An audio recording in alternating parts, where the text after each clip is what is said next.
Bonjour tout le monde, les Tortues Ninja sont de retour dans le bien nommé Ninja Turtles 2, réalisé par Dave Green. Shredder s'échappe de sa prison. Pendant qu'il s'échappe, il rencontre Crank, un extraterrestre qui vit dans une autre dimension, et qui lui propose de s'associer pour dominer le monde, of course, en ouvrant un portail dimensionnel qui va amener sa forteresse, le Technodrome, jusque dans notre monde à nous, et nous poutrer la gueule. C'est très très con. Et je vais aller... très franchement, c'est plus con que le premier. Pas dans le genre qui me plaît. Pas dans tous les domaines. Petit avis général avant d'entrer dans le détail, j'ai beaucoup apprécié Ninja Turtles 2. Sans pouvoir nier une seule seconde que c'est complètement con. et jusqu'à un point que j'aime pas trop, c'est-à-dire au point où ça va au niveau du scénario. Vous vous souvenez le truc un peu con dans le premier film où en fait c'est April qui a donné leur nom aux tortues quand elle était toute petite, parce qu'on peut pas juste les faire se rencontrer, il faut qu'en plus ce soit prédestiné et qu'ils se soient rencontrés quand ils étaient enfants et tout. Et ben ce genre-là, mais dans d'autres domaines où ça me fait un peu plus chier, peut-être évaluer ça dès le début pour que vous sachiez exactement de quoi je veux parler. Il se passe beaucoup de choses dans ce film qui ne sont pas logiques 2 secondes, sauf quand on a envie que le scénario avance. Et parfois, juste pour déconner. Par exemple, Crank. Une cervelle de sa diamètre, en gros, enfin c'est un bon gros truc, quoi, une bonne cervelle rose qui vit dans un robot. Et quand Shredder le rencontre, aucun problème. Alors, juste un truc, il y a beaucoup de gens qui pensaient que Shredder serait beaucoup plus présent dans ce film-là. Non. Et vous le verrez pas plus en armure que dans celui d'avant. Mais alors, il débarque devant Crank et... Ah, vous me connaissez? Genre, pas... Oh putain de merde, vous êtes une cervelle géante dans... Non, non. C'est... Aucun souci. C'est... Vraiment, le mec, ça ne lui pose aucun problème. Il revient ensuite dans le monde réel, il dit qu'il a rencontré Crank, et il parle de machin, il parle de bidule, c'est... Aucun souci. Alors oui, très bien, il y a des tortues ninja dans un coin, mais c'était de la mutation scientifique, entre guillemets. Un alien, c'est quand même autre chose, quoi. Donc, voilà, cet alien, Crank, lui file un objet. Et lui dit, tu auras besoin de ça pour dominer le monde. Et il le renvoie. Il dit rien de plus. Et quand Shredder arrive dans le monde réel, il tend la fiole, il fait, alors, il faut que tu me la fasses chauffer à 210 degrés, en milieu de 12 statuettes enroulées dans du jambon. Bonjour Puck, ça fait des 3 références que je fais à Donald Buck, mais c'est vraiment ça, quoi. Le mec, on lui a rien dit, on lui a tendu une fiole, il débarque dans son monde à lui, il refile la fiole à quelqu'un, il a toutes les instructions, des 30 pages de notices détaillées dans sa tête, mais on lui a rien dit dans la scène où on lui a donné le truc. Ce genre c'est du Deus Ex Machina, plus presque, mais c'est ce qu'on dirait plus téléphoné dans un film. Et là, vraiment, il y a des passages, et alors, un des trucs que je préfère, c'est donc il y a un portail dimensionnel qui s'ouvre, il y a des plaques qui débarquent, parce que le Technodrome arrive en plaques et se réassemble en fait dans notre truc à nous, parce qu'on peut pas ouvrir des gros portails dimensionnels, apparemment, faut faire venir les trucs en plusieurs fois, en plusieurs envois. Et donc le portail s'ouvre, il y a, alors c'est qui le plus intelligent du groupe? Je crois que c'est Michelangelo, non? Celui qui a tous ses ordinateurs, qui du coup sort ses ordinateurs et ses science gadgets et ses machins dans ce genre-là. Et donc il lance un scanner, non, il pirate un des morceaux du vaisseau qui débarque, et il dit « Ah, alors le vaisseau s'appelle le Technodrome, et le pilote, le patron du vaisseau s'appelle Crank. » D'où, déjà, tu sais pirater un truc qui vient d'une autre dimension, qu'on sait même pas d'où ça vient, probablement que leur programme informatique fonctionne très différemment d'une autre, mais en plus, le mec, il a marqué le nom de son vaisseau, et qu'il était aux commandes du truc quand il a construit son vaisseau, le Crank. Très bien. Très bien. Tu as décidé de faire très bien. Je suis prêt à l'accepter. Pareil, un truc de... on va au Brésil trouver un machin. Ah, en fait, merde, ils sont repartis. Ah, génial, nos avions se croisent. On va pouvoir sauter d'un avion à l'autre. Voilà. On l'accepte. C'est le principe du film, c'est de faire de la grosse action bien débile et bien conne, et le film délivre ça parfaitement bien. Les scènes d'action sont très bien faites, très bien tournées, et sont très impressionnantes. Ça pète de partout, il y a plein de trucs qui explosent, il y a plein de gens qui se prennent des trucs dans la gueule, il y a beaucoup d'effets spéciaux, ça marche très bien. Reste que sur ces quelques points là que je viens de vous citer, j'aurais voulu un petit effort d'écriture scénaristique en plus. Je pense que c'était pas si compliqué que ça quand même de trouver un truc. Il pourrait juste dire son nom au personnage. C'est exactement le genre de film où les personnages pourraient dire qui es-tu, et le mec ferait je m'appelle Crank et machin. Personne ne ferait ça dans la vraie vie, si on s'en foutrait, on tuerait les gens directement sans se présenter, mais voilà, il y a des petits trucs comme ça, c'est... Alors surtout qu'en plus le film est du genre où le grand méchant s'en va à la fin en faisant je reviendrai. Voilà, pour aller jusqu'au bout. Vraiment, je trouve que celui-ci, beaucoup plus que le premier, a été pensé pour les enfants. Je trouve que le premier rendait beaucoup plus hommage aux comics et à un univers un peu sombre et un peu graphique. Et là, vraiment, on est parti en total hommage à la série animée pour enfants, au point d'ailleurs, et ça c'est une très bonne chose, qu'à la fin, dans le générique, il y a la chanson des Tortues Ninja, de celle que je voyais moi dans les années 80-90. Vous avez les trucs en animation, là, qui apparemment sont sympas, mais moi je les ai jamais vus. Mais nous, on avait une putain de chanson qui se faisait Tortue Ninja, qui était le seul truc que j'aimais de la série, alors que j'aimais pas trop la série. Alors si, j'aimais le générique, Crank, le Technodrome, et c'est tout. Et donc je suis content, je les ai retrouvés, mais en même temps, il y a aussi Rocksteady et Bebop et Rocksteady, puisqu'on a dit plutôt dans ce sens-là, et c'est là-dessus que je pense que le film a été beaucoup plus pensé pour les enfants. Il y a beaucoup plus de passages en pur sketch dans ce film-là. Il se prend beaucoup moins au sérieux, ce genre d'inexactitude et de trucs très flou au niveau du scénario, c'est typiquement ce qu'on fait pour les films pour enfants. Et par exemple, le scientifique qui joue dans le truc, et qui est vraiment le scientifique de film d'enfants par excellence. C'est-à-dire le scientifique fou, mais en même temps drôle plus que fou, à vrai dire. Et du coup, c'est le mec qui, à chaque fois qu'il appuie sur un bouton, il fait je peux pas trop rire, il est 1h et quelques du mat, mais il fait vraiment son espèce de vieux truc pas de méchant, mais non, de scientifique fou pour enfants, et vraiment, il y a un sentiment de film, ouais, pour gosses, beaucoup plus prononcé dans celui-ci que dans les autres. Ça se voit.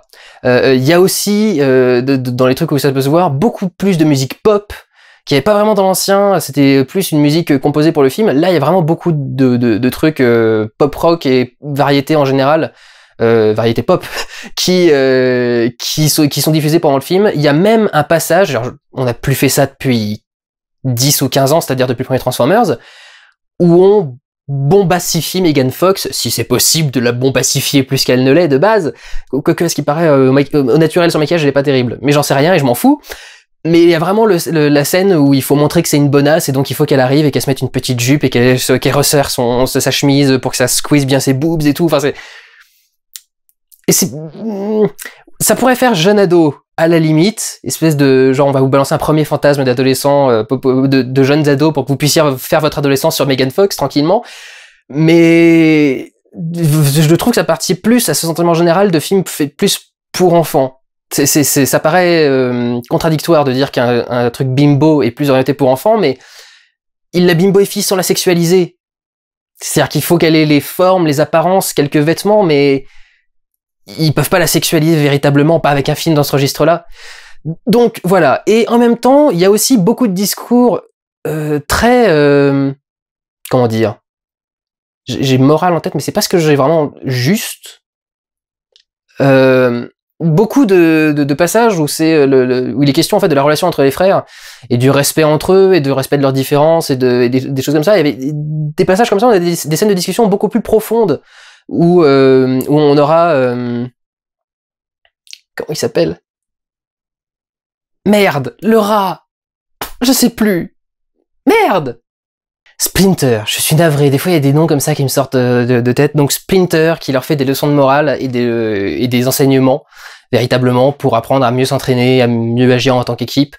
Beaucoup de discours aussi sur la différence, et c'est en ça vraiment je trouve qu'il y a un message orienté aux enfants, parce que c'est le genre de message qu'on essaie de leur faire passer très tôt, d'être tolérant et d'être ouvert à la différence, et donc là, toute l'idée c'est de parler de tolérance avec les tortues, qui sont monstrueuses, entre guillemets, en tout cas qui sont pas humaines, et qui donc forcément crée un sentiment de rejet de la part de la population quand ils les voient pour la première fois. Et donc il y a évidemment tout un discours là-dessus qui est plutôt bien tenu, et qui était, je dis évidemment, mais c'était pas évident de mettre ça dans un film de ce genre-là, et je crois que c'est là que se fait vraiment la réunion du blockbuster et du film pour enfants. C'est du blockbuster pour enfants, en fait, tout bêtement. Et donc c'est là que se mélangent les deux, les scènes d'action, les trucs très cons. Vraiment, il y a des scènes qui sont basées que sur les sketchs, que sur le fait de faire un truc drôle. Notamment avec son assistant, là, son ancien caméraman qu'elle avait dans le film d'avant et qui était un peu insupportable, mais ils arrivent à rendre un peu plus supportable quand même ici. Mais vraiment, il y a ce sentiment comme ça de quelque chose de beaucoup plus orienté vers un jeune public, beaucoup plus, vraiment beaucoup plus que dans le premier Tortue Ninja. D'ailleurs, à propos des tortues et de Splinter que je viens de retrouver, excusez-moi, je regarde mes notes, je crois qu'il y a eu des petites évolutions au niveau du modèle 3D. Il y a un truc dans le visage des tortues qui est pas exactement pareil. Je les trouve beaucoup plus expressives. Je trouve qu'on lit beaucoup mieux leurs expressions avec ces nouvelles versions et qu'il y a plein de moments où ils ont vraiment du comique d'expression, du comique oui, c'est ça, du comique d'expression, du comique facial. Vous savez, il y a des acteurs comme ça qui ont des visages à grimaces. Et là, je trouve qu'ils ont des visages qui s'adaptent très bien aux grimaces. Du coup, dès qu'ils font un petit sourire gêné, un petit machin bizarre, ça se voit tout de suite très très bien dans leur visage. Et je trouve que, enfin, je pense qu'il y a eu un petit changement au niveau des modèles 3D pour ça.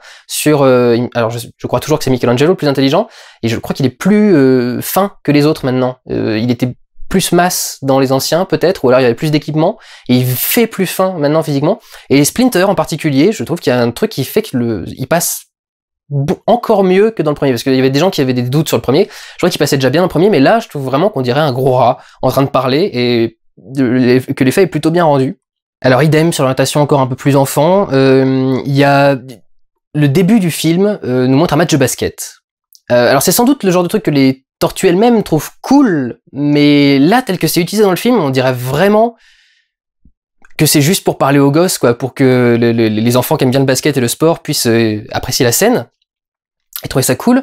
Ils font une espèce alors ce qu'on appelle un exposition dump en anglais, c'est-à-dire tu largues toute ton exposition, c'est-à-dire que tu fais en gros 2-3 minutes où t'as une personne qui te raconte ce qui s'est passé, le background, les événements.